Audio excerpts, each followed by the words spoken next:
성경 말씀은 누가복음 5장입니다. 누가복음 5장 27절에서 39절의 말씀입니다.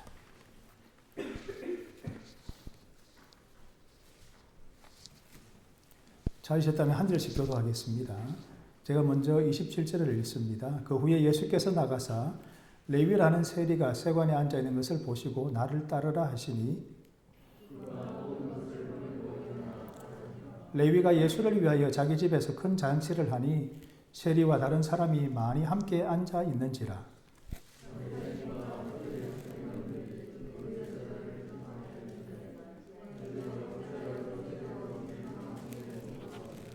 예수께서 대답하여 이르시되 건강한 자에게는 의사가 쓸데없고 병든 자에게라야 쓸데있나니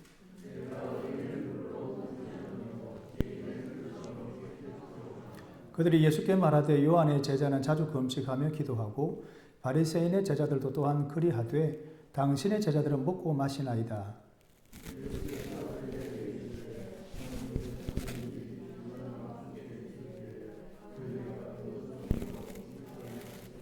그러나 그날에 이르러 그들이 신랑을 빼앗기리니 그날에는 금식할 것이니라.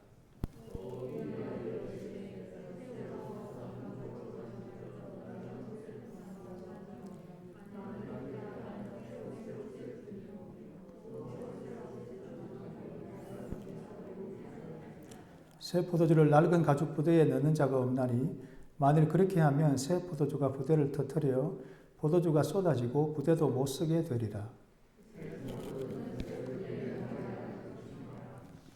함께 읽습니다. 무거운 포도주를 마시고 새 것을 원하는 자가 없나니 이는 묵은 것이 좋다 함이니라. 아멘.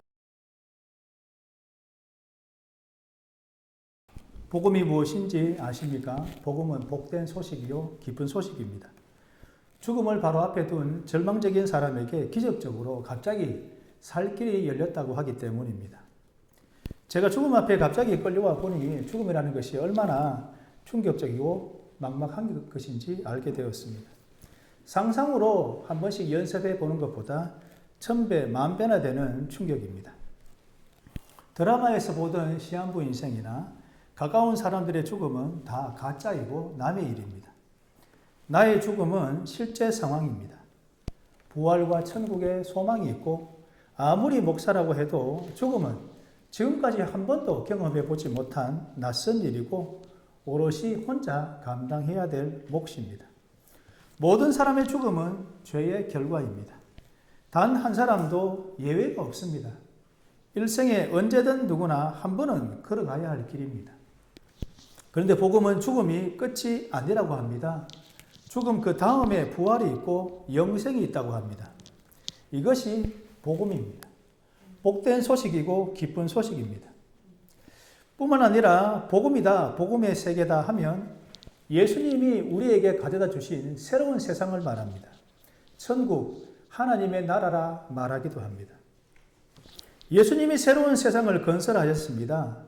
기존에 있던 세상을 완전히 갈아엎어버리기도 하고 기존의 세상의 가치와는 정반대의 길을 제시합니다. 급진적인 혁명입니다. 급진적이라는 말은 변화의 속도가 전면적이라 할 정도로 모든 것을 다 포함하고 신속하고 빠르게 진행된다는 뜻입니다. 조금씩 천천히 진행이 된다면 그렇게 부담스럽지 않고 적응할 수도 있습니다. 그런데 전부 다 급하게 바꾸면 감당할 수가 없고 따라갈 수도 없습니다. 제자들을 부르실 때 어떻게 하셨습니까? 지금 당장 배와 부친을 버려두고 나를 따르라. 아브라함은 또 어떻게 했습니까? 믿음으로 아브라함은 부르심을 받았을 때에 순종하여 장래의 유업으로 받을 땅에 나아갈새 갈 바를 알지 못하고 나아갔으며 아무것도 할 수 없는 불확실한 내일에 자신이 가진 모든 것을 전부 다 걸었습니다. 이스라엘 백성들은 어디로 들어갔습니까? 광야로 들어갔습니다. 250만 정도 대구 시민과 맞먹는 숫자의 사람들을 죽음의 땅 광야로 끌어들이시는 하나님입니다. 집단 자살 행위와 마찬가지입니다. 이 정도까지 되면 복음은 복된 소식, 기쁜 소식이 아니라 부담스러워서 도망가고 싶은 두려운 소식이요. 모든 것을 다 한순간에 잃어버릴 수도 있는 위험한 도박에 가깝습니다. 십자가를 지러 예루살렘으로 올라가시는 예수님을 말리는 베드로와 제자들에게 예수님이 무엇이라고 말씀하십니까? 이에 예수께서 제자들에게 이르시되 누구든지 나를 따라오려거든 자기를 부인하고 자기 십자가를 지고 나를 따를 것이니라. 누구든지 제 목숨을 구원하고자 하면 잃을 것이요 누구든지 나를 위하여 제 목숨을 잃으면 찾으리라. 자기를 부인한다는 것은 자신이 가진 모든 것을 다 포기할 각오를 하라는 뜻입니다. 예수님을 따르기 위해서는 목숨을 걸어야 합니다. 너무 극단적입니까? 꼭 그렇게 하지 않아도 예수를 믿을 수 있고 교회를 다닐 수 있는 것 아닙니까? 예수님이 요구하시는 것이 어느 정도인지 알고 있으나 아직 그런 상황이 오지 않은 것과 예수님이 요구하는 수준을 아예 낮추고 완화하는 것은 다릅니다. 설렁설렁 예수 믿는 것과 죽기 살기로 예수 믿는 것은 다르지 않겠습니까? 답답하여 견딜 수 없게 만드는 예수와 복음이요 나를 미치게 만드는 예수와 복음 아닙니까? 복음은 새 옷입니다. 복음은 새 포도주입니다. 지금까지 한 번도 본 적이 없는 새로운 세상, 새로운 가치입니다. 예수님이 오시기 전에 기존의 세상, 기존의 가치는 낡은 옷이요, 낡은 가죽 부대입니다. 새 옷에서 찢은 조각이 낡은 것에 어울리지 아니하리라. 둘 사이의 격차나 이질감이 너무나도 큽니다. 멀리서 봐도 낡은 옷에 붙인 새 옷 조각이 선명하게 보입니다. 둘 사이의 뚜렷한 차이가 너무나도 도드라지게 보입니다. 새 옷 조각을 일부러 비비고 때를 묻혀 낡아지게 만든다면 차이가 덜 날는지도 모릅니다. 그것은 복음이 요구하는 수준을 낮추어 전혀 부담스럽지 않은 상태로 조작하는 짓입니다. 우리 심장에 칼을 꽂는 복음이 아니라 우리의 심장을 간질이다가 마는 복음으로 전락합니다. 자기를 부인하지 않고도 예수를 믿을 수 있습니다. 목숨을 걸지 않고도 예수님을 따를 수 있습니다. 단 하나도 포기하는 것 없이 그대로 다 가지고 있으면서 예수 믿는 것입니다. 그런 사람을 이름뿐인 그리스도인, 무리만 그리스도인이라고 합니다. 과연 이름표만 바꿔 달고 있는 사람을 그리스도인이라고 말할 수 있습니까? 예수 믿는다고 하면서도 자기 고집, 자기 욕심을 그대로 다 가지고 사는 사람을 그리스도인이라고 말할 수 있습니까? 낡은 세상에 어울려 살아남기 위해 새 옷 조각으로서의 자존심마저도 다 버리고 있는 것 없는 것 다 내어주며 타협하고 양보하는 사람이 과연 그리스도인입니까? 만일 그렇게 하면 새 포도주가 부대를 터뜨려 포도주가 쏟아지고 부대도 못 쓰게 되리라. 새 포도주를 낡은 가죽 부대에 넣으면 왜 터집니까? 새 포도주는 지금도 쉬지 않고 왕성하게 발효하고 있기 때문입니다. 묵은 포도주는 발효 과정이 거의 다 끝나 운동력을 상실한 상태입니다. 묵은 포도주는 낡은 가죽 부대에 담아도 터지지가 않습니다. 새 포도주는 새 부대에 담아야 견딜 수가 있습니다. 새 포도주의 왕성한 운동력을 담아낼 수 있는 새 부대입니다. 그 변화, 무쌍함을 따라갈 수 있습니다. 변화, 무쌍하다는 것이 무슨 뜻인지 국어사전을 살펴봤습니다. 사물의 모양이나 성질 따위가 바뀌고 달라지는 것이 매우 많거나 심함. 새 포도주는 예수와 복음입니다.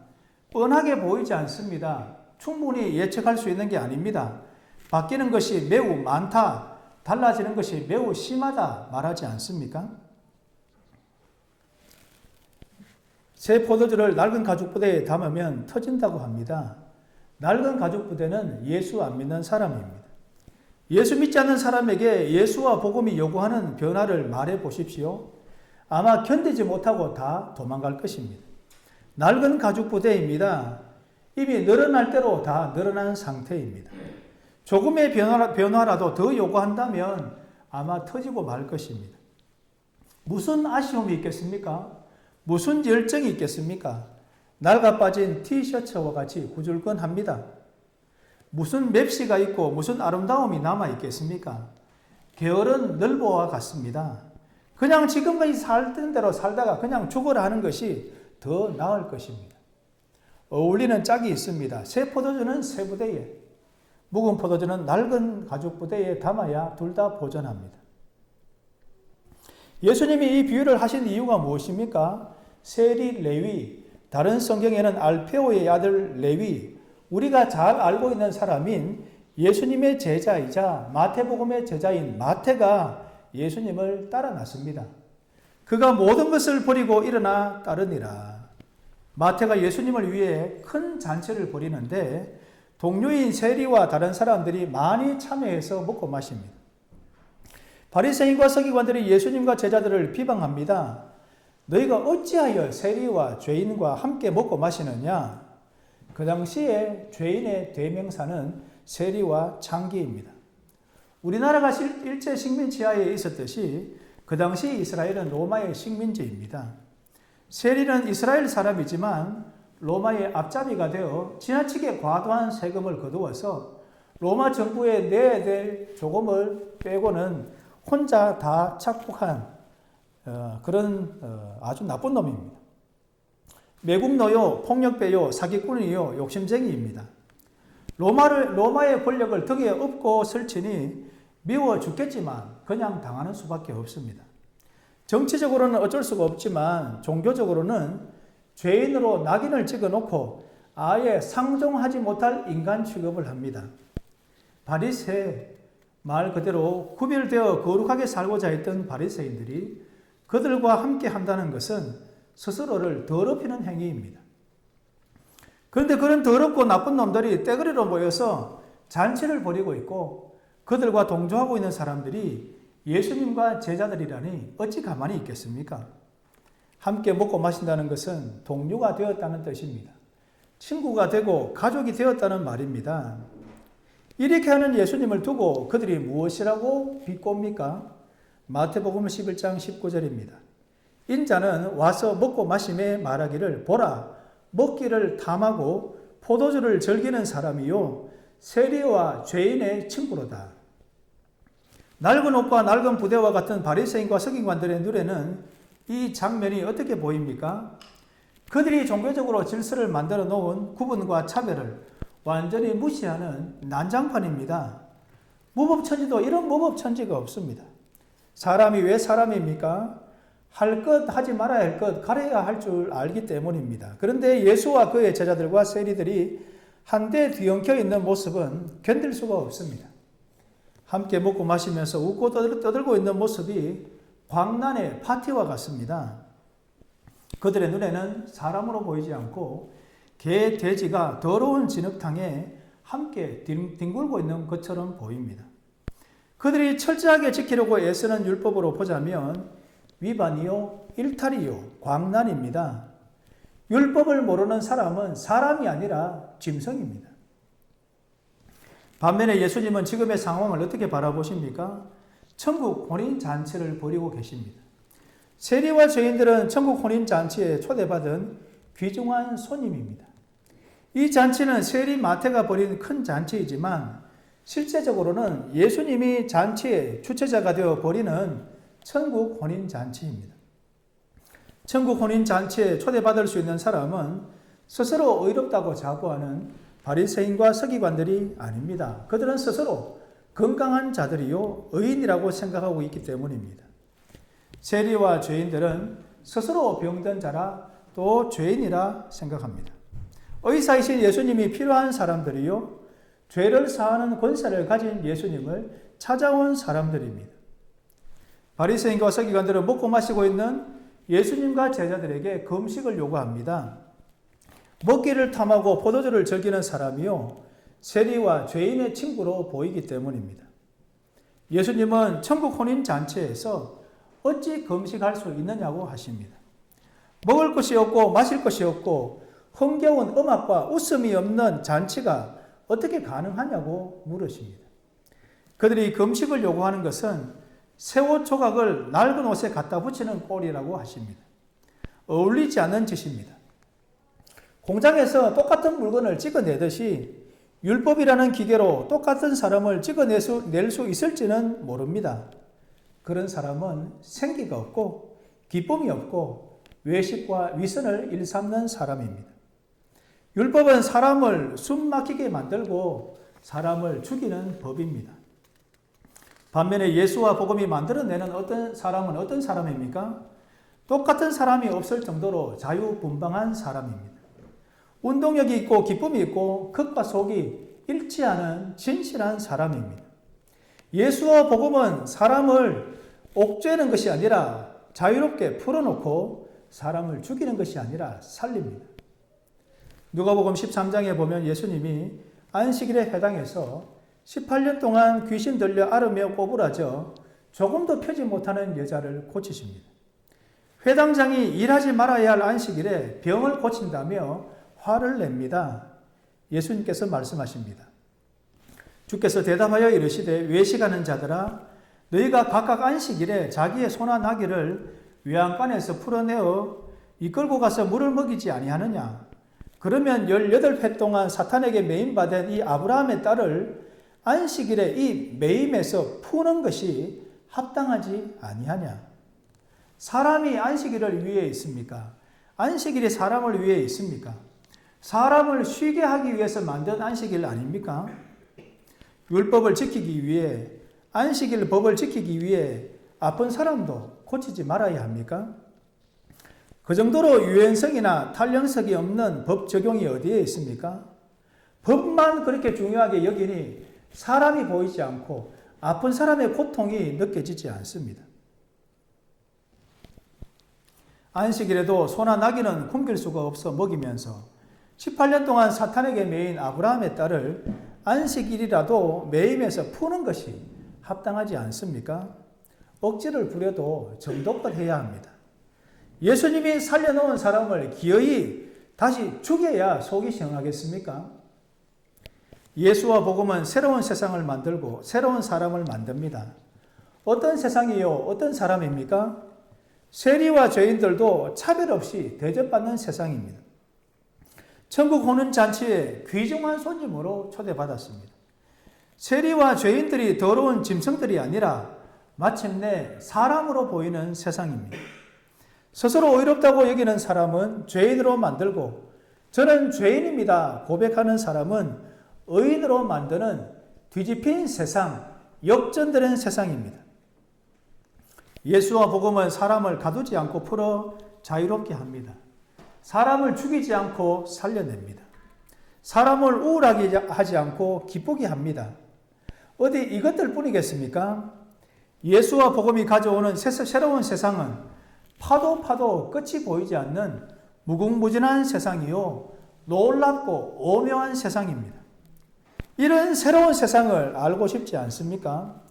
이런 새로운 세상에 살고 싶지 않습니까? 지금 여기서 이대로 죽어도 좋다고 할 정도로 황홀하고 감격적일 것입니다. 저는 예수와 복음에 대한 책을 읽다가 이런 적이 한두 번이 아닙니다. 이 설교를 준비하면서도 제 가슴은 부풀어 오르고 뜨거워졌습니다. 설교 준비하는 내내 행복하기만 했습니다. 예수와 복음이 무엇을 말하는지 알았기 때문입니다. 아무쪼록 여러분의 가슴 속에서도 제 가슴에 뜨거워지는 그 뜨거움이 예수와 복음을 더 깊이 알아갈 때에 동일하게 느껴지시기를 바랍니다.